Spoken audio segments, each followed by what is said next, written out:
La Chambre des représentants des États-Unis a approuvé la prolongation de 3 ans de l'African Growth and Opportunity Act, AGOA, consolidant l'accès préférentiel des pays africains au marché américain. Le président de la Commission de l'Union africaine, Mahmoud Ali Youssouf, a salué cet engagement des États-Unis à renforcer le commerce, les investissements et la prospérité partagée avec l'Afrique, soulignant le rôle déterminant de l'AGOA dans les liens économiques mutuellement avantageux et le renforcement de l'Afrique comme partenaire fiable du commerce mondial. Les États-Unis, qui sont dans une grande rivalité commerciale avec la Chine, ont décidé de prolonger l'AGOA pour 3 ans. C'est une décision pragmatique et de sagesse qu'ils ont prise et c'est un message fort qu'ils lancent et vis-à-vis de l'Afrique et vis-à-vis de leurs concurrents, entre autres la Chine, que l'Afrique est un partenaire fiable pour les États-Unis.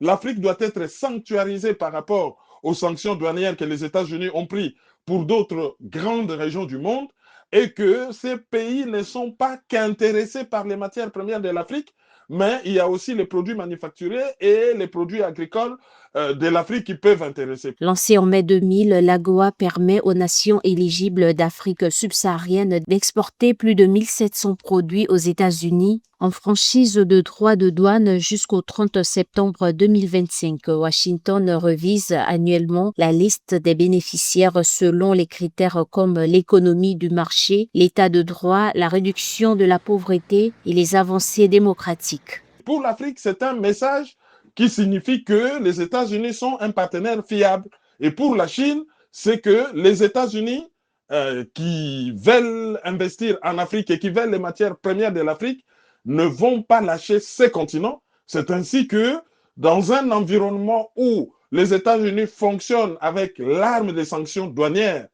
3 ans de prolongation de l'AGOA, c'est une exception qui mérite d'être soulignée.